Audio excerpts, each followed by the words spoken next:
Let's just say the ratings aren't the same with Caitlin Clark and the Indiana Fever now eliminated. Game 1 of the Aces Liberty matchup on Sunday drew an average of 929,000 viewers. Was down nearly 50% from last Sunday's Fever Sun contest. By the way, not only was viewership down, attendance was as well. WNBA players are crying after Caitlin Clark's exit from the playoffs. They believe fans are against them for not sticking around to watch their playoff games. The recent stats from the semifinals have been revealed, and it is not looking good for the WNBA. Since Caitlin's exit, via questionable fouls going against her, the league hasn't been able to cope. The WNBA has already halved in viewership since her elimination, and it's only going to get worse as the playoffs go on. Do you want me to just say I told you so, or are you willing to say, Stephen A., you did tell us? Really? Caitlin Clark is the golden goose? I mean, what kind of sport lets their best player get treated terribly all season, doesn't permit the Fever to have a home playoff game, then lets the league die and lose viewers after every single game? The NBA is the only sport where teams advance to a final and less people get interested after each round. Caitlin is now on her way to Europe, where she's supposedly taking a break, but she could also be tempted by a big money move to the EuroLeague. Could be a team overseas who would love to snatch Caitlin Clark away from us and give her a crazy offer. I mean, Ice Cube was about to give her $5 million to play in less than 10 games in the Big Who would Three. blame Caitlin if she made the move? She would earn 10 times the amount she's making now and would actually get treated correctly. The WNBA even took away her opportunity of winning Unanimous Rookie of the Year. One voter somehow cast a ballot for Angel Reese. That voter needs to be outed to the world now. Should have been unanimous. Should have been. I agree. Unanimous. It should have been unanimous. And one of the things that sticks with me is, well, she was the first rookie to get a triple-double. As for viewers, they are decreasing by the minute, and the WNBA is finally seeing the Caitlin Clark effect in full flow. Players believe fans only want to see Caitlin Clark, and they'd be right. AJA Wilson wasn't happy with fans calling her game boring. This year is more the year that I've seen anyone call my game boring than it's ever been. I'm like, okay, cool, whatever. AJA was clearly not happy with the decrease in viewers, even after winning MVP. But she hasn't had anywhere near the impact on the WNBA that Caitlin Clark has. Wilson, 28 years old, 1,000 points in the regular season. Why is that not the biggest story out at the moment? And why are we talking about Caitlin Clark? Why exactly? Why when Asia was releasing a shoe were we talking about Caitlin? The magnitude of Caitlin Clark's absence from the WNBA playoffs extends far beyond raw viewership numbers. It exposes a deeper issue within the league, the fragility of its audience base, and how much it depended on a single player to keep its newfound momentum alive. Caitlin Clark was the lightning rod that drew attention not just to her team, but to the league as a whole. When the Indiana Fever lost to the Connecticut Sun and Clark's rookie season came to an end, the immediate drop in viewership was staggering. More than that, it highlighted an uncomfortable truth. Without its biggest star, the WNBA struggles to keep people watching. For the 2023 season, the WNBA had grown by 40% viewership from 2022 to 2023. But with Caitlin Clark's arrival, it's grown by 400% viewership. What that means is, if the WNBA were continue to grow at the rate it grew from 22 to 23, it would take until 2028 to do what Caitlin Clark did this Viewership year. dropped by more than half after Clark was knocked out of the playoffs, a clear indication that her presence was driving a large portion of the league's audience. This isn't something that can be ignored or dismissed as a fluke.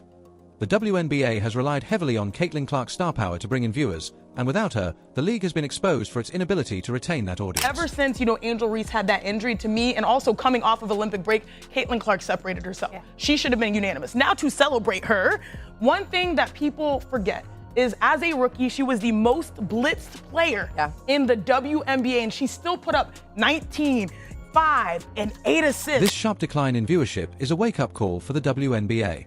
For years, the league has struggled with low ratings and attendance, but Caitlin Clark's breakout season seemed to offer a glimmer of hope. Her games consistently drew record numbers, and for a brief moment, it felt like the WNBA had finally turned a corner. But with Clark out of the picture, it's clear that the league's newfound popularity wasn't as solid as it seemed. Without her in the playoffs, the WNBA has had a hard time keeping excitement high. Fans who tuned in to watch Clark's every move found little reason to stick around after she was gone.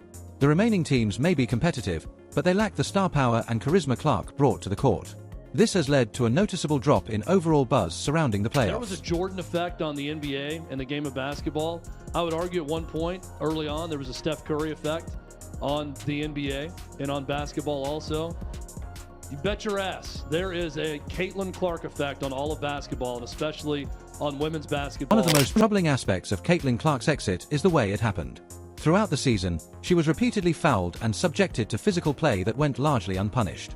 The WNBA, for all its praise of Clark's talents, failed to protect her the way a player of her caliber deserves.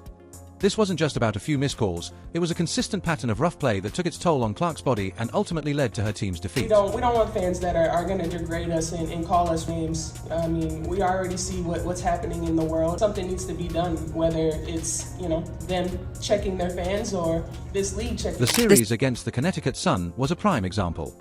Clark was fouled hard multiple times, yet referees seemed reluctant to blow the whistle.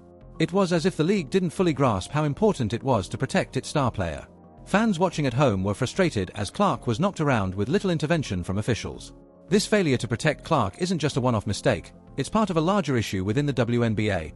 For years, the league has struggled with officiating, particularly when it comes to physical play.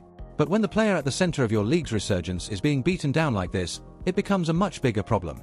The WNBA cannot afford to let its biggest star be treated this way, especially when she is so crucial to its success. Has been impacting the WNBA well before this year. This is not a new thing. Sure.